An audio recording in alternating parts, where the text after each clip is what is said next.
The 90s were bad for D3. clothes. We know this. And rivalries that were off the hook. 37 points in like 15 seconds. So chill on out. We're keeping it really real. My general idea was to dunk on everybody.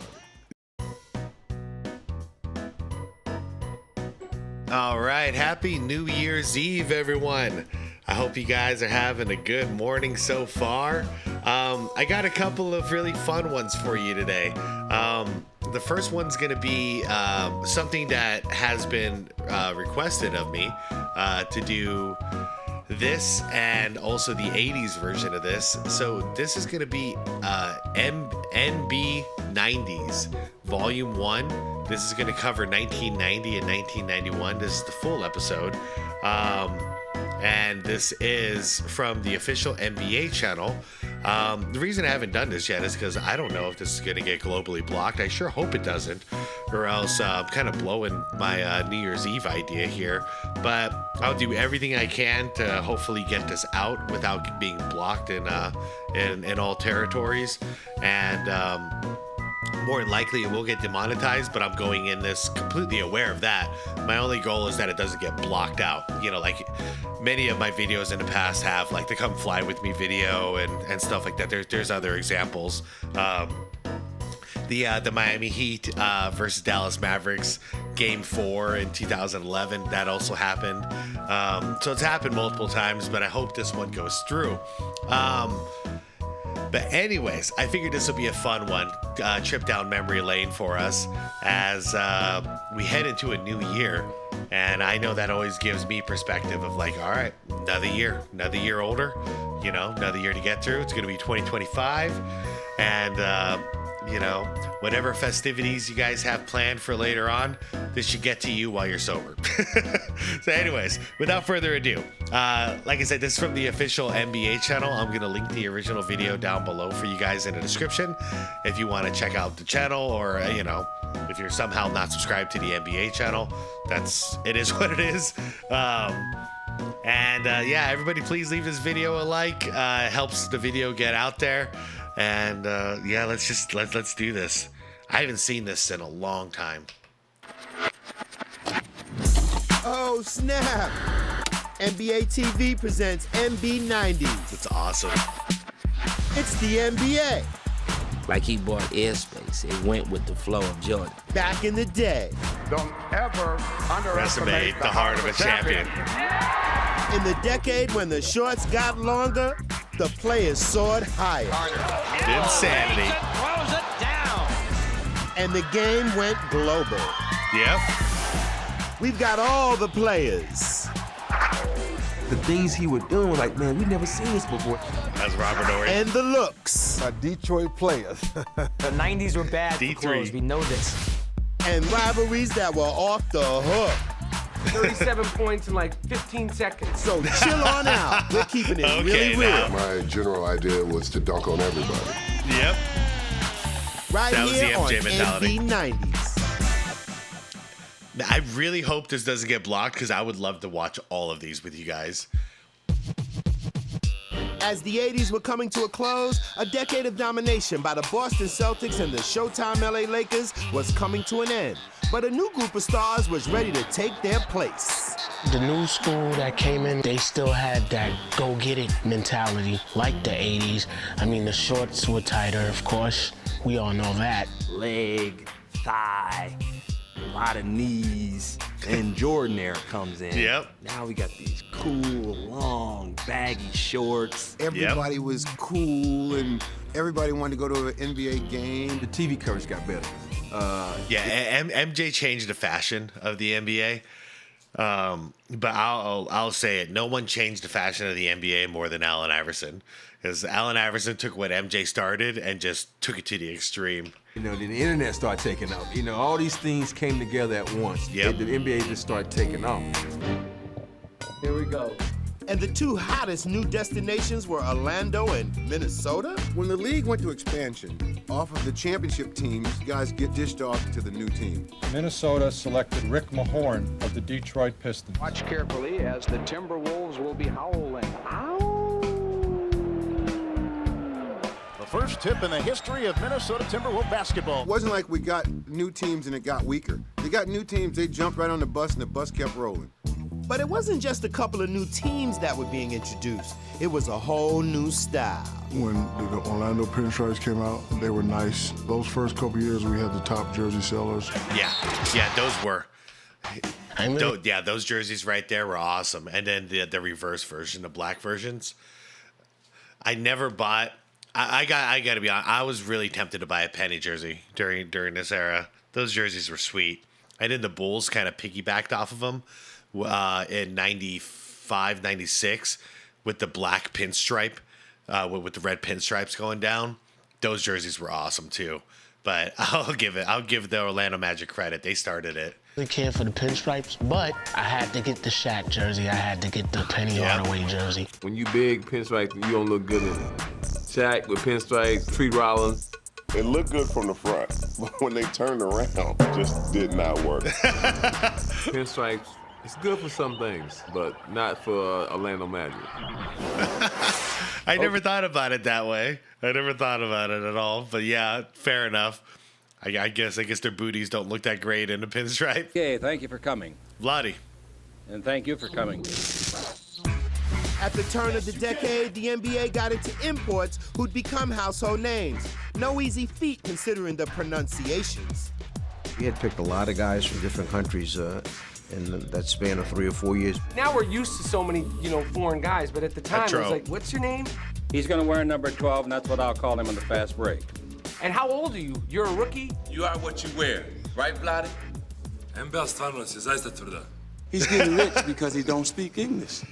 Wait, what'd he say? He had guys. Se zaista tvrda. He's getting rich because he don't speak English. You had guys like Vladdy Divac. Here's a guy that's 7 feet that can do things that, small forwards do. That's the European play, man. Like, whoa.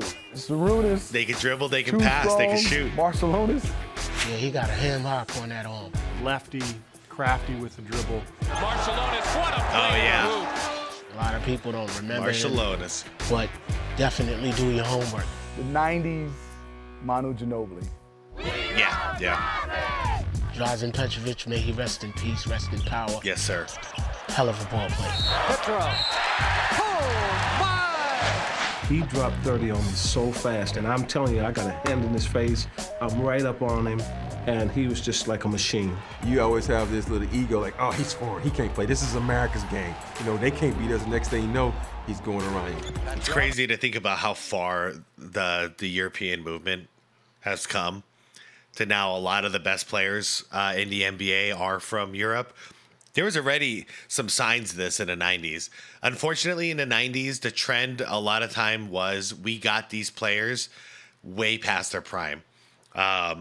So we didn't get to see their best years competing in the NBA because news traveled way too slow back then. We didn't have the internet. We didn't have YouTube, social media, any of that stuff. So if someone was dominating in a different country, we didn't really hear about it unless someone was actively going to these countries in search for the next great player. So it was just the beginning, though. So we got a lot of these guys outside of their prime, and it was enough to show us that, like, hey, I think Sabonis, right?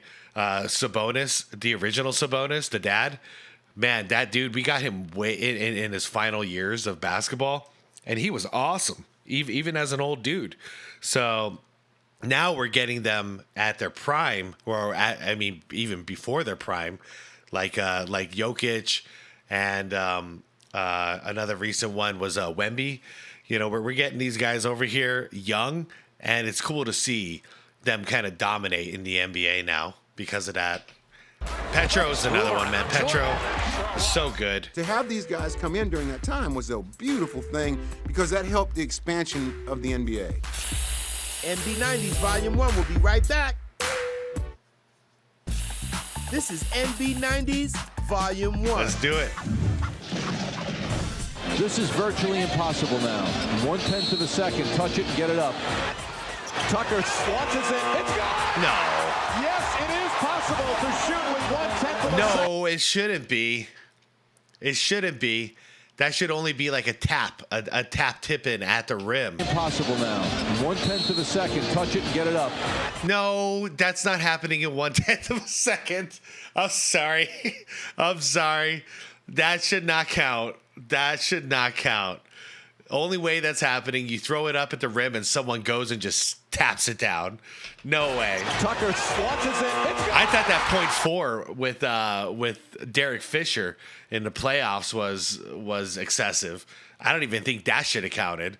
This? No way. 1/10? Yes, it is possible to shoot with 1/10 of a second left. It is not. You know, when you think about how long it takes to get a shot off, if it's a home game, it takes as much time as it does for you to get the shot off. If it's an away game, you never get the shot off. Yeah, yeah. So what's the question, really? Now the question is, can a human being physically shoot the basketball in 1/10 of a second? No. Trent Tucker's shot in the nick of time forced a rule change that required 3/10 of a second on the clock for a player to catch and release. Okay, so they did the research. Trent Tucker. So that's what leads into the .4 for Derek Fisher being allowed. I didn't know this. That game versus the Bulls, you know, he got it. He had a cup of coffee and then shot the ball. He's the one that put the .2, .1, the points in the second. Time was not on the Bulls' side in New York, and they still had not solved their puzzle with the Pistons. You know, we were all rooting for Mike. We were wearing the sneakers. We was trying to see him come through the ranks. Chicago couldn't get past Detroit 3 years in a row. One of the best teams ever. That's the team that put Michael Jordan on his. Yeah, the Jordan rules. Knock him down. Jordan clobbered, and the Pistons want to make Jordan pay. They would knock his shoes off. And they would all surround him. What? Mark Curry. Wow. I forgot about this dude.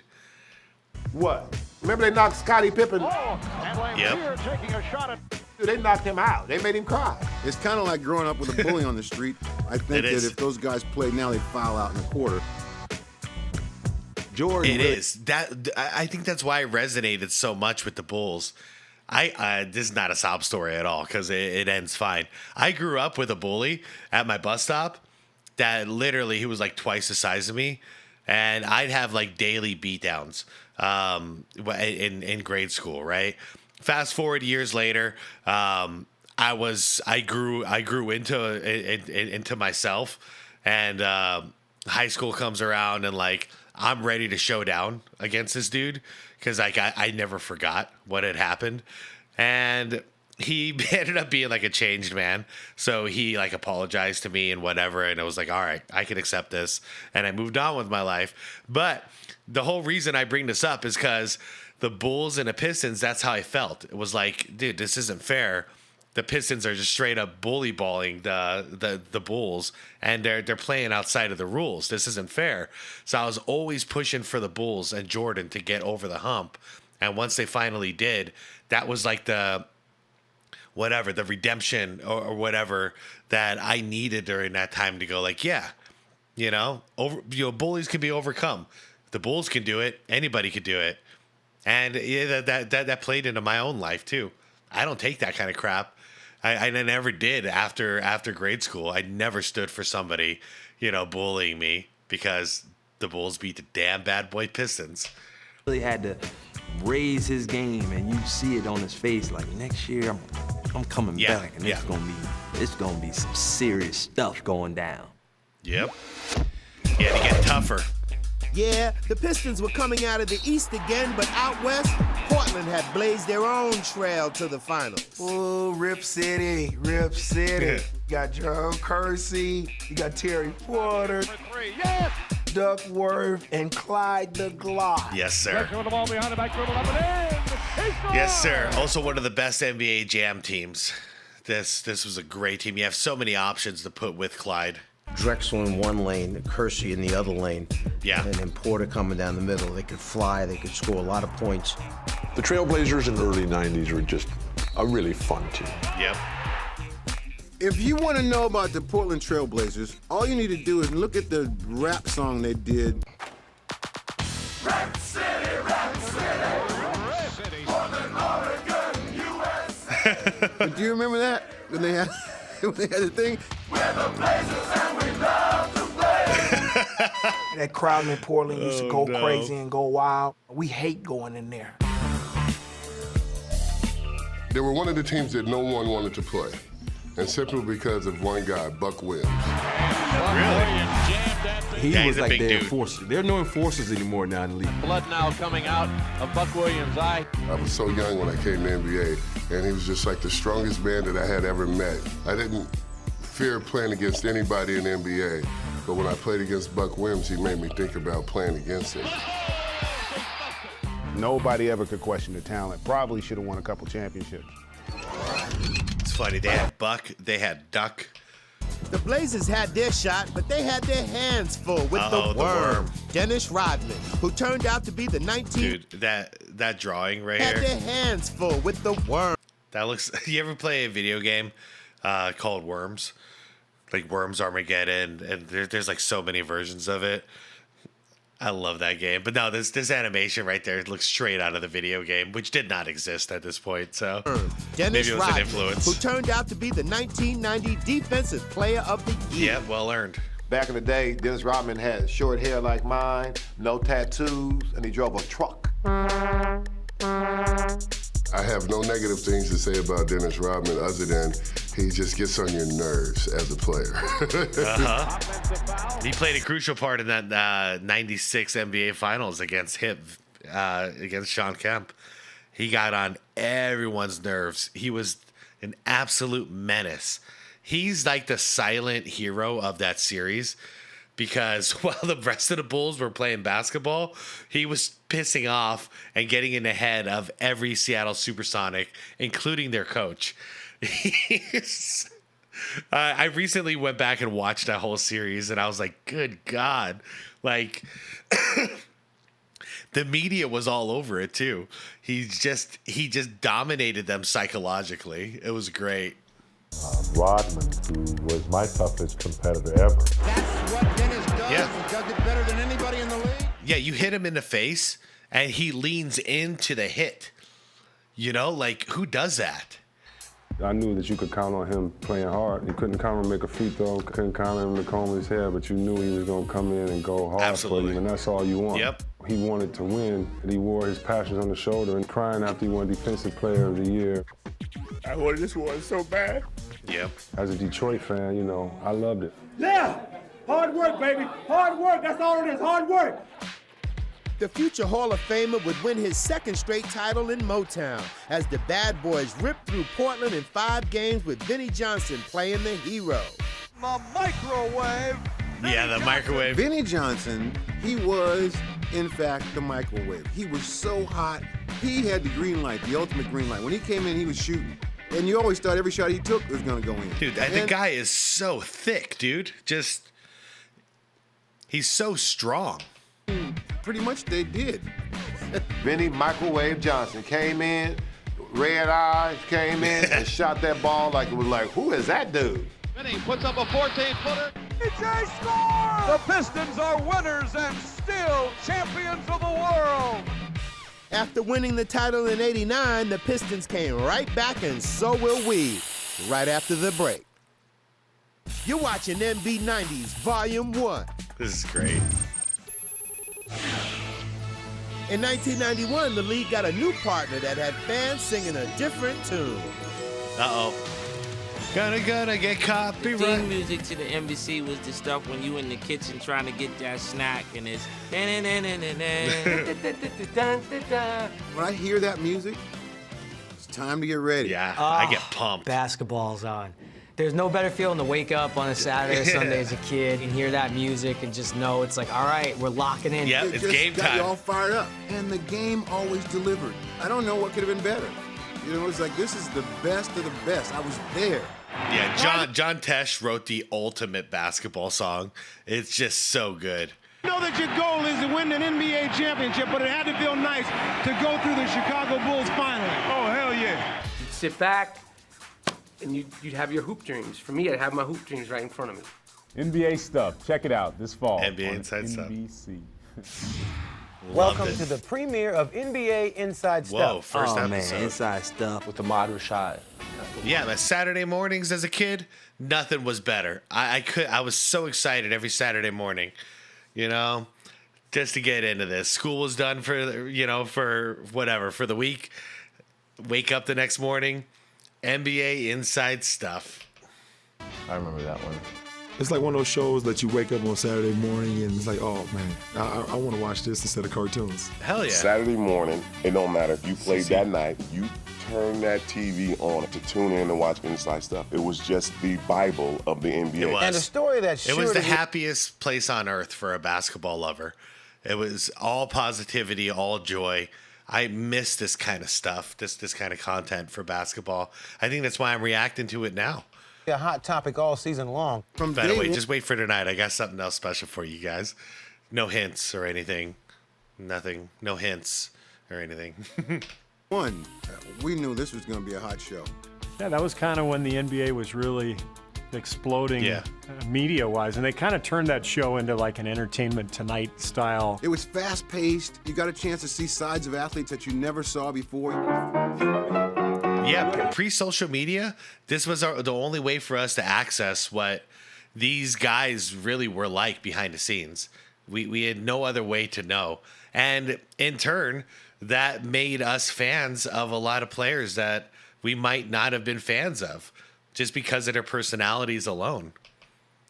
See, that was easy. Back in the day, you weren't really a star unless you were on the show. One of those shows as a kid that you just said, I hope I get a chance to be on Inside Stuff. When I first got featured on it, I was so happy.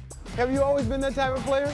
All the time. I think I get that from my father. My father tell me to go out there and talk to him, get him out the gang. It was cool. It was like, man, I get to see these guys off the court. It was more than just basketball. You know, Ahmad interviewing these guys. Boy, Ahmad used to have it going on. He used to have it really, really going on. This is a guy that we all kind of admired from when he played football. He was a great dresser. Hey, man, Ahmad, he plays around, but he was a hell of a football player, man. This guy's a real athlete.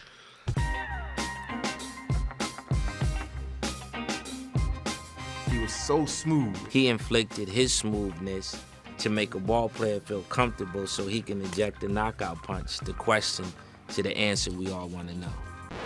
I don't know how he got connected in the NBA. That was the one thing that I didn't understand. It's like, seems like he played basketball. Yeah. Well, ain't you supposed to be catching passes? Like, what's your affiliation? But he knew his stuff. Willow Bay was fine. Willow Bay was great. Hope I get a chance to talk to Willow Bay.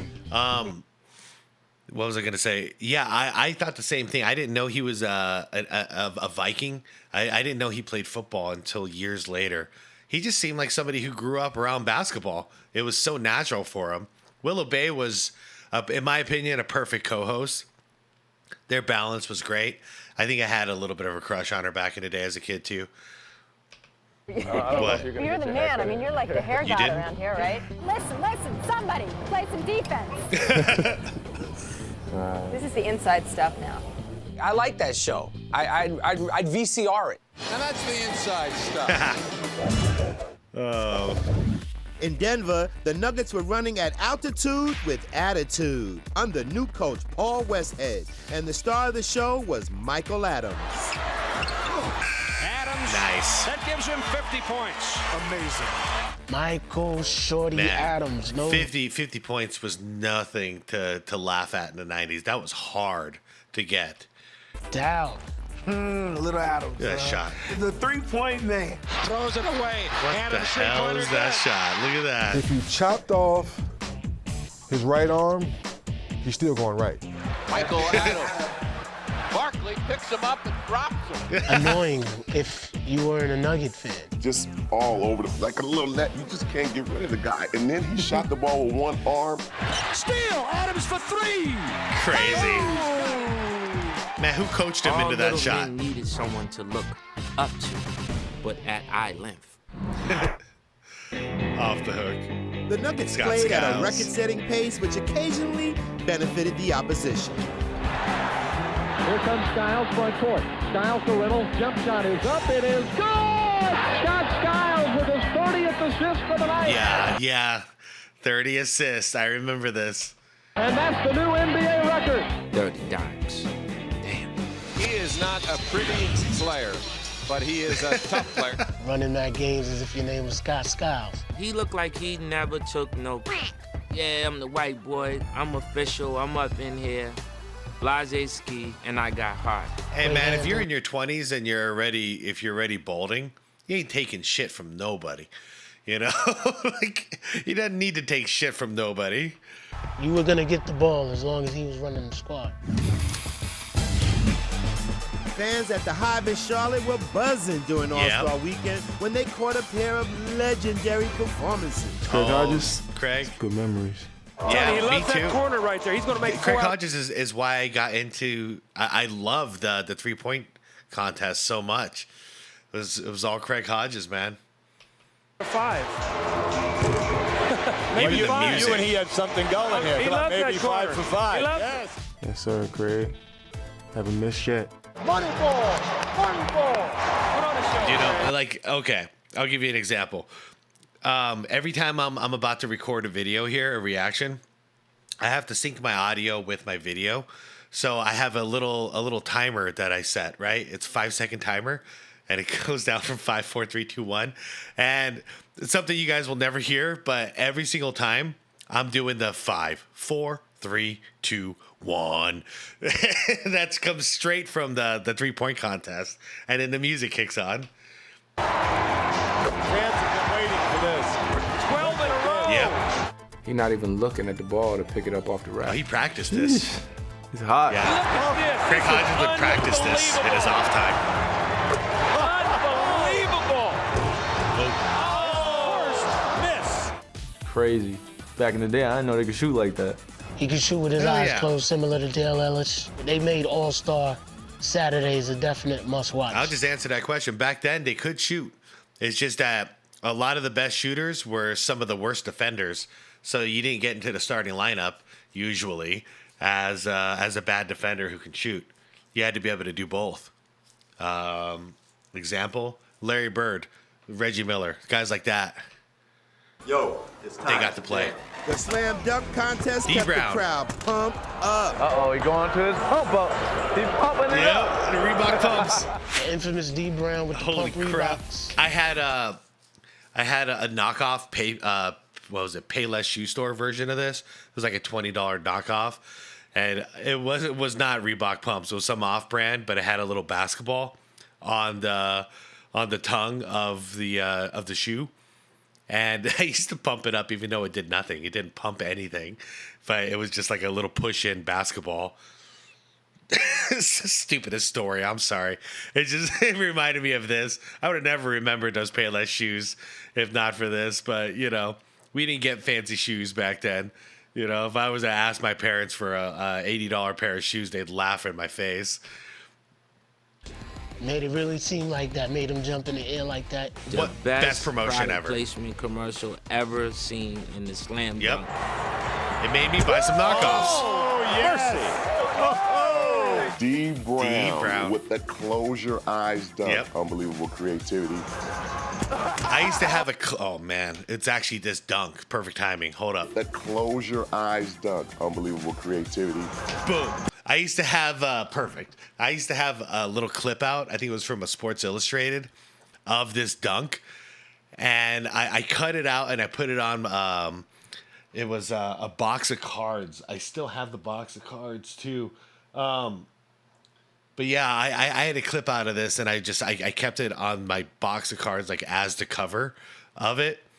And I don't know why I'm talking about this, but like it's just so crazy because like that's what a dunk contest meant to me as a young one. It was awesome. D Brown was a star in my mind because he won a dunk contest, and he did it with he blinded himself with the right arm, with the right forearm. I loved his dunk so much, man. And it's cool. I still somewhere around here. I still got this clip out of Sports Illustrated. Yep. Bang. I think he was peeking underneath it, no doubt about it. Can I see the rim? Yes, I can see the rim. Whenever I see him, he definitely lets me know that he was the slam dunk champion. Yeah. And I'm here to let you know there's more NB90s on the other side. This is great. You are watching NB90s Volume 1. Karl Malone was the mailman because he always delivered. Naming the three-headed attack in the city by the bay was almost as easy as ABC. Was that Run CCP? Not for Tim Hardaway, no. Run TMC.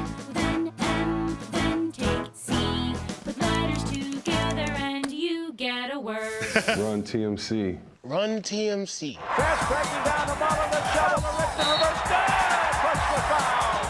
Perfect. They all fit so wonderfully together, and they put on a show. Yeah. And they talked trash while they did it too. Come on, Run TMC. You already know what it is.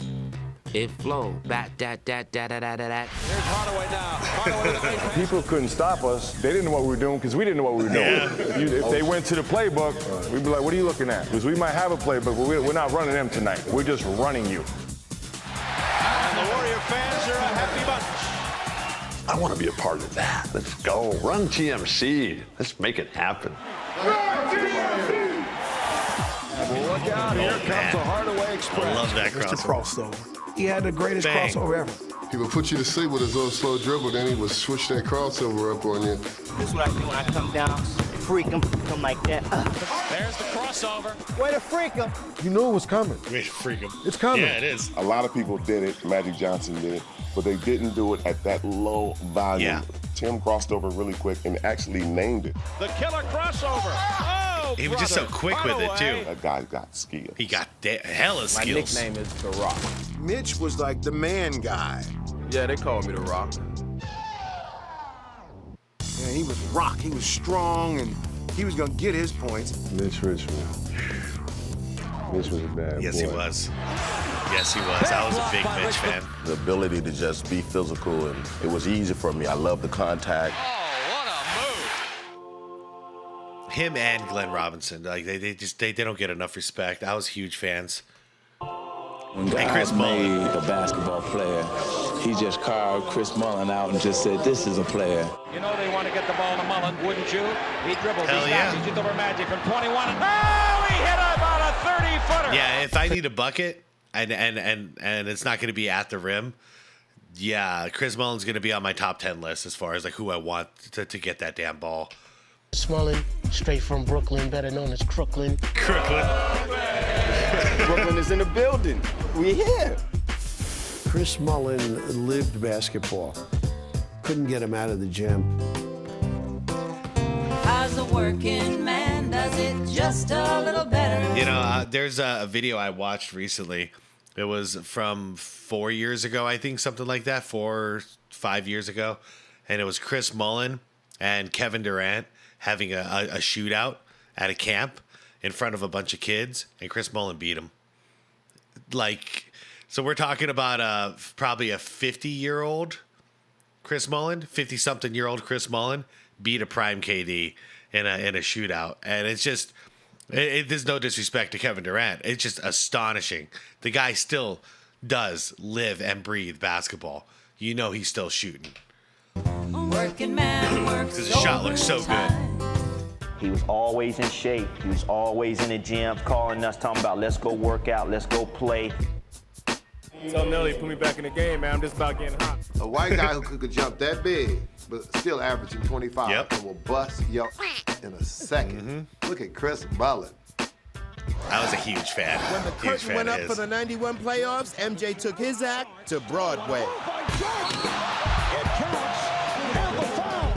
That was dirty. That was. Oh, please, let's see that. It's not even just that. It's the lead up to it. Hold up. All right. All right, because he's going to do the blow by, but he's already being double teamed here, guys. He's being double teamed here. He's going to do a blow by. Who's waiting for him? No, freaking Charles Oakley is waiting for him. So he's got to get creative real fast. So let's get there. Here's the blow by. All right. You think, okay, cool, clear way to the lane? Nah, this ain't 2024. He's got another one waiting for him. Next, Charles Oakley right here, trapping him in his spot. So he's got to get ultra creative. So he's got to do a fake out. Okay, all right, I'm gonna back out because you trapped me. Just kidding. Because he got him off balance right there. Got you. Got you. And then you think, okay, he's definitely got to be clear. He's already had 3 guys on him, and he's gotten past all 3 of these guys, right? He's got to be a clear lane to the basket, right? Broadway. No, there's freaking Patrick Ewing waiting for him. It's incredible how he managed to score so many points. When he had this play alone, he had to get through 4 out of the 5 players, and how disrespectful of a dunk this is. Bang! That was dirty. That was. It was. It's sick. It's disgusting. They should have teed up Jordan. Like, you can't make 3 guys look bad on one play. First of all, how he crosses him and comes back, Pat Ewing, and he just slams. Look. He had to do it on his tippy toes. How he crosses him. This is not natural. But in order to make sure he stayed in bounds and stuff, he was on his tiptoes. Ewing, and he just slams the ball. But more importantly, it's on 34th Street, so it's like a Broadway moment. It is. Ewing's hand, if you look at it, comes here right by the rim, and then Jordan's hand comes up like this. And it's like, whoa, okay, all right, there he goes. And then he did it in the Garden, man, against the Knicks, man. That was sick. Yes, it was. The Pistons' reign in the East was built on a rough and tumble style of play that served them well. That is until Michael Jordan and the Bulls finally had enough of it. It was all about getting over that Detroit hump. They get tired of getting knocked down. Putting the move on Duval. The Bulls on fire. They would have to accept the beating that we was given. 3 straight years of playoff frustrations were eliminated when Chicago finally got the best of Detroit to advance to their first NBA Finals. That's what the 90s was. Getting the Bulls out of the East to see the Lakers in the West. Michael Jordan, Magic Johnson. That series was the changing of the guard for who was the top NBA team. You know, we got to have this moment in the 90s, and it was so great because it was Magic Johnson versus Michael Jordan. It was great. I feel like in the 2010s, we were owed LeBron James versus Kobe Bryant. We really were. And it should have been with Cleveland, and it should have been Cleveland versus the Lakers. It never came to pass. But this is what that was. You know, it was just like this from one great to another great, and one is older than the other. Like, this is what that was. Magic versus MJ, and this is before we found out about Magic's HIV situation. So this was. I mean, it was still prime Magic in my mind. He was great. Just a little older than his prime, but the guy got a triple-double at least one of these games in the finals. So he was still hooping. Underneath the it's good. Yes. And you had to hand it to MJ for his first iconic finals moment. Yeah. What's funny is that we all focus on this so much, but what Jordan really was doing in this NBA Finals was beating Magic at his own game. If you look at the assist numbers during this NBA Finals, the 1990-1991 NBA Finals, you'll see he was actually out there trying to prove, I can do it. I could do it better. And it was awesome. But everyone just focuses on this awesome shot because it's we ain't never seen anything like this. And it was an accident. You know, we've seen it so many times.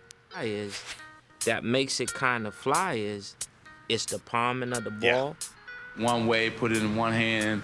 Then he changed his mind, put it in the other hand, and decided to just lay it up. After soaring through the air and seemingly defying gravity.